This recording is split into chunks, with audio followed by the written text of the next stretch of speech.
The witch was not born evil, she was declared so, long before the word witch carried fear. It described knowledge. In the ancient world, women and men who understood herbs, dreams, stars, and the unseen forces of nature were healers, seers, mediators between worlds.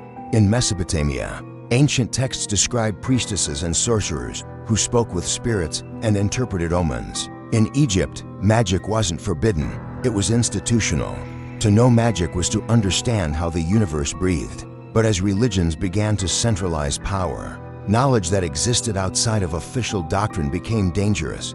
The first recorded accusations of witchcraft appeared not as superstition, but as a mechanism for control. In early Christian Europe, magic was actually tolerated, as long as it served God.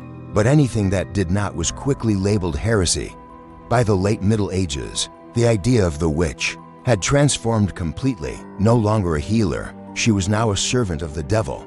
The Church declared witchcraft a crime against God himself, not because witches were suddenly real, but because unifying people through a common fear was an effective way to consolidate power. In 1487, a book called the Malleus Maleficarum was published. It was a manual, a weapon.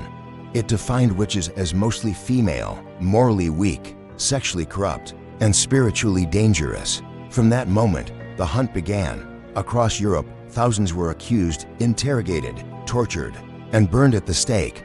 Confessions were not discovered. They were extracted under unimaginable duress. Entire villages turned on themselves. Neighbors, ACCUSED neighbors.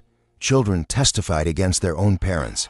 It was a time of paranoia and terror fueled by religious and political agendas. One of the most infamous cases occurred far from Europe, in Salem, Massachusetts, in 1692. What started with a handful of accusations spiraled into mass hysteria. 19 people were executed, not for any proven crimes, but because of fear. Yet in Europe, the numbers were far worse. In Germany, France, and Switzerland, belief and panic fed each other in a deadly cycle. The witch became a symbol, not of magic, but of rebellion. She was the independent woman, the midwife with ancient knowledge, the outsider who didn't fit in, the poor who had nothing to lose. She was anyone who did not submit easily. By the 18th century, the witch hunts began to fade, not because the witches had disappeared, but because belief itself evolved. Science started to replace superstition as the primary way of explaining the world. But the damage remained, a deep scar on the collective psyche. The witch survived, but she went into the shadows, into folklore and silence.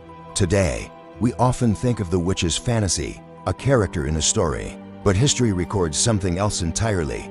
A centuries-long war against knowledge, against women, against the marginalized, conducted in the name of salvation. The question isn't whether witches were real. The real question is why humanity needed them to be. Thanks for watching. If you found this history as fascinating as I do, please like this video and subscribe for more deep dives into the stories that shaped our world.